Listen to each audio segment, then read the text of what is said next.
folks, welcome back to the fourth installment of the 1976 Bally Old Chicago, and I'm your host as usual, EM-PINMAN, and behind me right here we have the Playfield of the machine.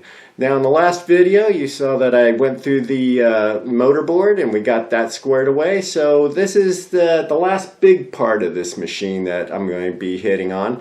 And what I'll do today is give you a before and after of what I've done to the Playfield. I've decided I'm going to go into a little bit more work into it because I want to have that clean look. As you know, I've put a lot of work already into cleaning this up and getting all the dirt out and that, and you know, some of the yellowed parts that are on the Playfield just aren't cutting it for me, so I want to replace those. But why don't we go check this out right now, and I'll let you know more of what I plan to do. Alright, so here I am, camera in hand, and let's go in and check this out again. Alright, so the flipper bats and that, I had already bought the parts for that and changing those out. And I noticed that, well, if I change these flipper bats out, you can see the color is nice and white compared to the original. But also when you're comparing this rollover guide, it's not really going to cut it. So I'm going to be replacing those. So I have to put in an order for those because I don't have them on hand. Also, if we kind of go in here at an angle, let's just check it out here, see what we can get into. I don't know if you can really see this, but I'll try it out. Playfield post next to the other one there, new versus old. Yeah, it needs to go. So I'm going to be replacing those. I need to put in an order of about 31-inch posts along with those lane guides. And let's zoom out here a little bit. As far as the Playfield plastics, definitely going to have to take those off and reheat them. They're warped, and straighten them out. I would say most of them need that. And as I already talked about, I will be replacing the pop bumper bodies. Drop targets, I'm going to just try to clean those up. I think they're white enough and bright enough where I can get those clean and hopefully not take off any of the ink that's on the target face there. Going around here, the spinner's in fine shape. Not going to replace that. Might touch it up, put a little bit of clear on it, we'll see. A little bit paint touch up on the Playfield. You can see where there's some ball wear right here where I'm pointing. And as we go around, the caps I'm going to hold off on for a bit. I'll probably replace them down the road. But definitely the posts. I found out that at least a couple of these posts are shattered. So they're just not in good shape, period. And you know, why don't we go ahead and turn this thing around, and I'll go ahead and show you the back side. So here we are with the Playfield on my operating table. So let's just zoom in on here. We'll start at the bottom of the Playfield here. We have a 4-row bank of relays. These guys are important. They control the alternator, the out hole, drop targets, and the spinner. So you know, I've already pulled apart all those other relays on the motorboard and gone through them, and this is the basic last of the relays. So with these 4 that are left, I'm going to go ahead and pull these apart and clean them up. It'll be easier. There's a lot of switches on here for me to adjust them, and go ahead and get those bodies nice and shiny and make sure there's no dust. The bottom on the Playfield I've talked about before. It's kind of standard fare. There's nothing that's really standing out as far as broken. It's just, you know, just the usual stuff. I have to pull apart the pop bumpers on the bottom. I'll go ahead and clean all those up. Of course, you know, all the major metal here is going to go into the evaporust, or soup as I call it. I'll even pull apart the drop target bank over here and get that cleaned up. That way I can go ahead and pull out these targets here. There's a lot of grease on the bottom of these plastic targets that shouldn't be on there, and I'll be able to approach the dirt a lot better getting rid of that.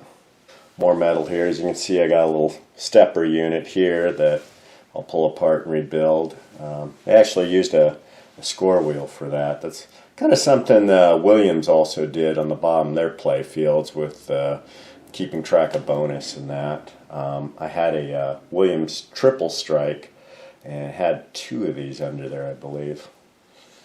Good game, by the way, too. If you ever run across a Williams triple strike, I would pick it up. It's very challenging. I actually have a buddy of mine who has that now, my old game. Alright, so here we have another stepper unit.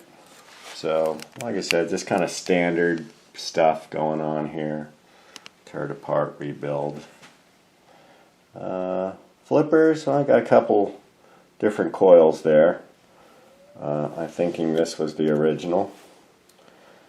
And we'll see how that turns out as far as them being balanced or not. I do have extra Bally flipper parts from Aladdin's Castle, which happened to be in 1976 as well, so if I need any parts for that, I can just go to that little parts bucket.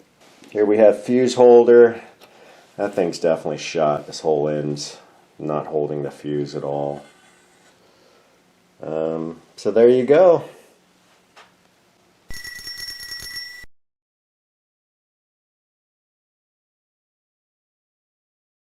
Well, here we are at the finished playfield, and I'll go over what I replaced and fixed. We'll just start from the bottom here and work our way to the top. So basically I replaced the flipper bats and all the rubbers on the machine. These outlaying guides were replaced as I had stated I would do.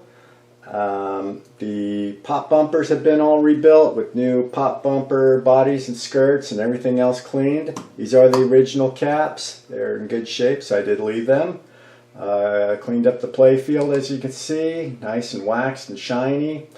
I did replace the drop targets. I know I was saying that I didn't really want to go there, but I did because I wanted to, I don't know, get more efficiency out of it because of the Bally drop target problem with them not resetting properly. So it did help with that. It's just that sometimes when these target banks reset, you have a target drop because it wasn't fully reset for whatever reason. I think it's just a design flaw with Bally on the early drop target banks. What else? All the plastics were cleaned and flattened, so they're all great. Just cleaned up. Going up here, the rollover light, which is the 1000, I did put a new light socket under there. There was no light socket, and I think it's just kind of a cheap out thing that Bally did to save on light sockets, because I think that should be eliminated because you have 1,000 points and that's a lot on this game. So honestly, what I have here is just a cleaned up nice playfield. I mean, most of the parts were kept. Oh, also, I did replace the posts, the 1-inch posts, with all new ones because I had said I was going to do that and the other ones were cracking, so it was this time. You know, sometimes you get these posts, they just don't stand up to 45 years plus of abuse. Alright, as far as coin door, here we go. We got the new coin door skin on it, and we cleaned up the whole coin door, taking it apart. Kind of see here how nice it is. Just for a comparison, here's the old one. You can see the old one with all the ball-peen hammer dents and just the growtiness of over the years. But it's mainly because this thing was really bashed in and dented. Why I wanted to replace it, because it was really taken away from the machine as far as looks. Let's see, as far as the inside, I'll get the camera here and we'll just take a look-see. There we go. We got the inside all cleaned up, Vaporust chrome polish, No replacement parts really. Even the light sockets were fine on this one. But you can really tell how nice it came out, and it works 100%. Looks fantastic in my opinion. Closes real flush too. No problems. Don't have to lift on it, pull it. Just really, really nice. Okay folks, that's it for this video. I hope you enjoyed it. We're going to do another video on the Old Chicago. Next time it'll be gameplay. Hopefully we'll have some fun doing that. I'll get 2 or 3 games in there for you, and we'll see how it plays. We'll see if it's fun, and we'll just go from there. But anyway, you guys have a good one. Stay healthy, stay happy, and go play some old-time pinball. Me and Pinman will catch you next time around. Thanks again.